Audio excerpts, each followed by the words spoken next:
Hello, welcome to the fourth video in the series of HackerRank interview preparation kit, and the problem is minimum swaps 2. This particular problem is similar to its predecessor, that is New Year Chaos, and there is a slight difference in both of them.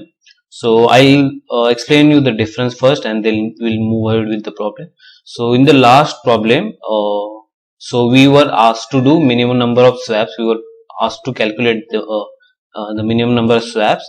Or there was a constraint that, let's say, if this is the array 4, 1, 2, and let's take this as 3 for simplification, and 1. So if it was a previous problem which we solved in the O of n time, we needed to do the swaps in this fashion. So we change 1 with the 2, again 1 would replace 3, and then 1 with 4. So that was the case in the previous problem. However, in this case, we can directly swap these two elements and we'll get the sorted array. Okay, this is the basic difference, and hence we can find out the minimum number of swaps which we can do with other elements, and we'll get the sorted array. So this is one of the example. So in this particular problem, I'll first explain you the logic, how to go with this problem, and after that I'll write the code. So let's start with the some basic information about the problem.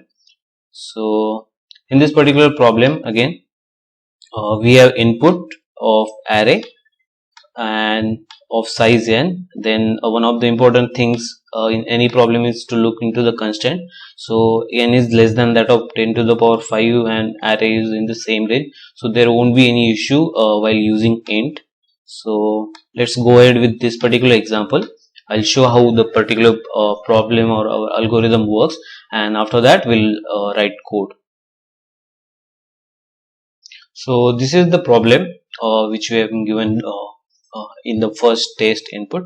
So we'll first go with the gut feeling. So there are two approaches in order to find swaps. We can go with the higher number and then place it in its correct position, or we can start with the like smallest number as well. So let's go with the flow in this direction, and we'll start with 4.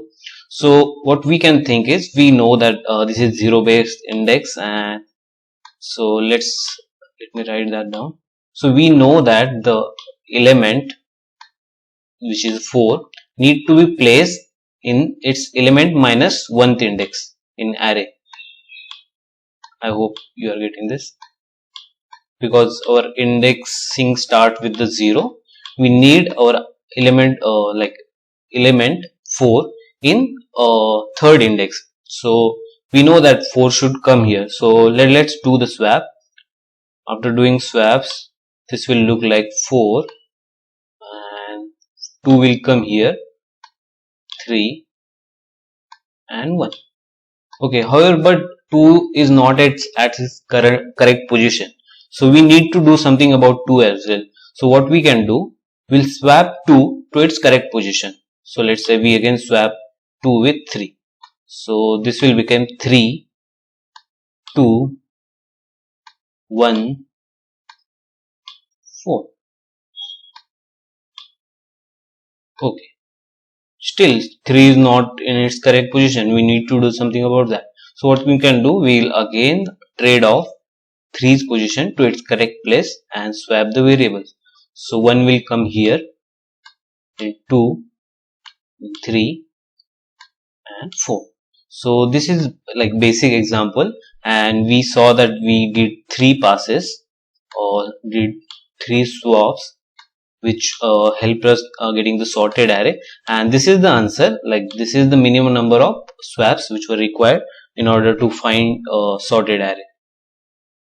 So with the help of this particular example, let's start with the second example. In this particular array, we have different numbers. So we can see that for this particular array, and 1 being on the first index or 0th index, it is already sorted, and we don't need to sort this particular number. So in that case, we need to move on to the second number. So we can like make one observation, that we need to loop through the array, so we will need a for loop for the transversal. So we'll note here, it will helpful to build a logic and then write code for array transversal. Okay, so one is sorted, we don't want to do anything. After that we come to, like, we had come at the third position or first index. So we know that it is not fit here, so we want to do swap at the position where it is at the index which is element -1, because we have 0 based index. So 3 would be located at second index. So ideally this whole series should be like 1, 2, 3, 4, 5, 6 and 7. However, these are as of now are not in this fashion. So we'll check out how we can make into this particular order. So we have 3 now. So we know that 3's position would be 5. So what we'll do is we'll replace 3 with 5.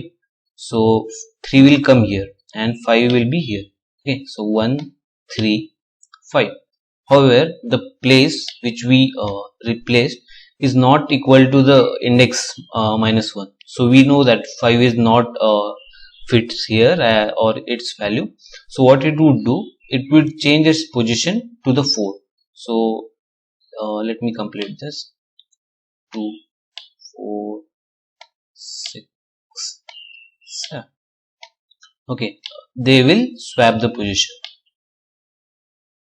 So this will again look like 1, 4, 3, 2, 5, 6, 7.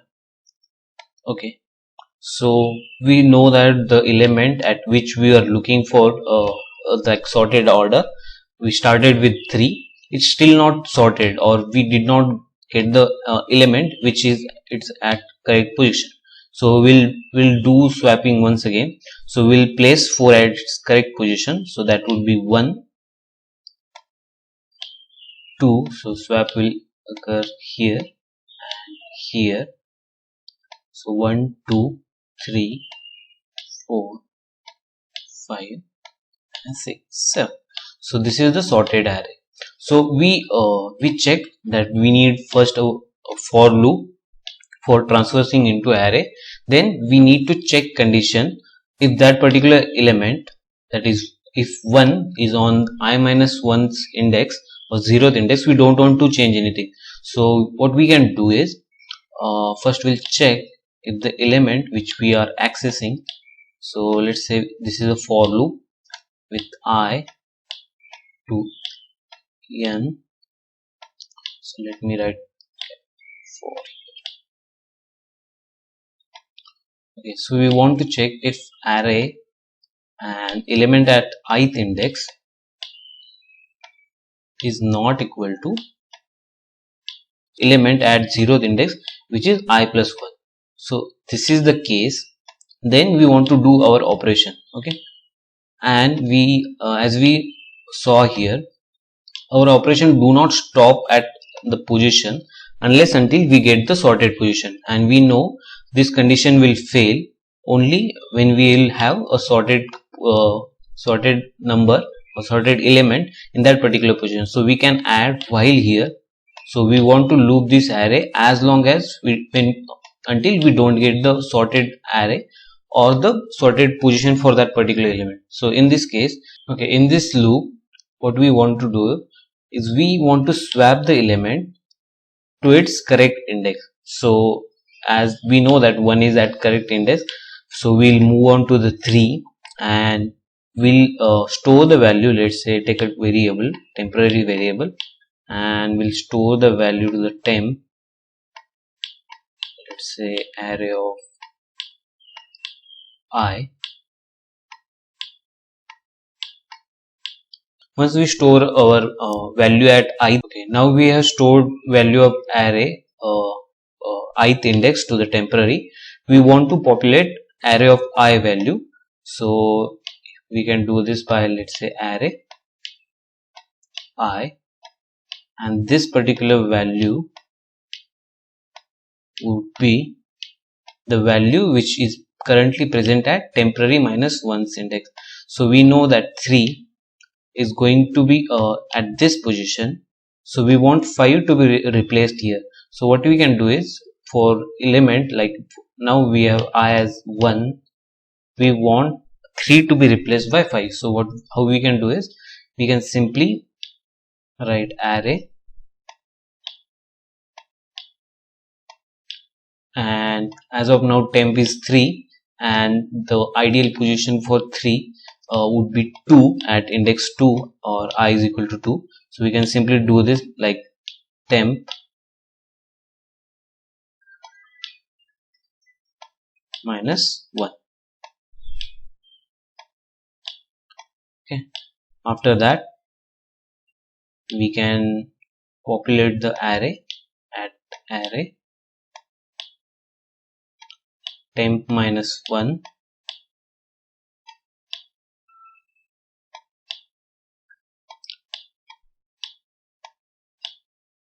with the value temp. So this is basically swapping, and this can be done in one line as well. However, I don't want it to be intimidated, or for someone who is starting it out, I don't want it someone to confuse. So that's why I wrote the complete solution. In the code, I would be writing both this swap, and I'll write the swap function as well. So let's start with the code. So I have written basic library file. So it contains all the standard library files using namespace std main. N is for number of elements in the array, and I have initialized all the elements to the 0. You can do this by memset function as well. So after that, I have written for statement to take input into array of I, and after that I have taken value temp, and if you can see, I have taken input from 1 onwards. So I don't want to confuse you or like make matters more complicated. So what we can do is, we start taking input from 1 onwards only, because we won't be having 0 as input. So that way we don't have to like cross check every time between 1's index, that is our normal index, or how generally we count, or the array's index that counts from the 0. So in the explanation, when I did was temporary minus I or temporary minus 1 or similar to this. So this can be avoided by taking input from the 1 only. So let's go ahead. After that, this is the loop. So we are again taking loop for 1 to the nth element, and after that I have taken while condition, as I told you earlier. And in while, we are checking if the element which is at that particular index is the same or not. If it's same, we won't do anything, we'll just move on to the next element and check if that element is correct or not, like in the proportion to the index. If it's correct, we won't do anything. If it's not correct, we enter into while loop, and then we'll do the swaps. So the swaps can be written as this statement. As I told you earlier, I would be using swap function in the code. So this is the swap function. I will be directly swapping element like array, element at array ith index, and element which is at array ith index. So the value at ith index element and ith element. So if you are like not understanding this particular statement, you can use traditional swap method, or like write the code for the same. After that, we'll increment the count for number of swaps for which we counted, and that's the like whole code. So we'll print out count, and so after that we'll run our code. Let's check.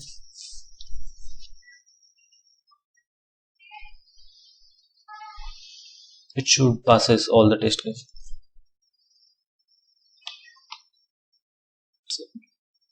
So if you're someone who's trying to solve all the questions and getting stuck at anywhere in this particular series, let me know in the comments. And if you are like solving all the problems, to check the following videos which are going to come. Thank you.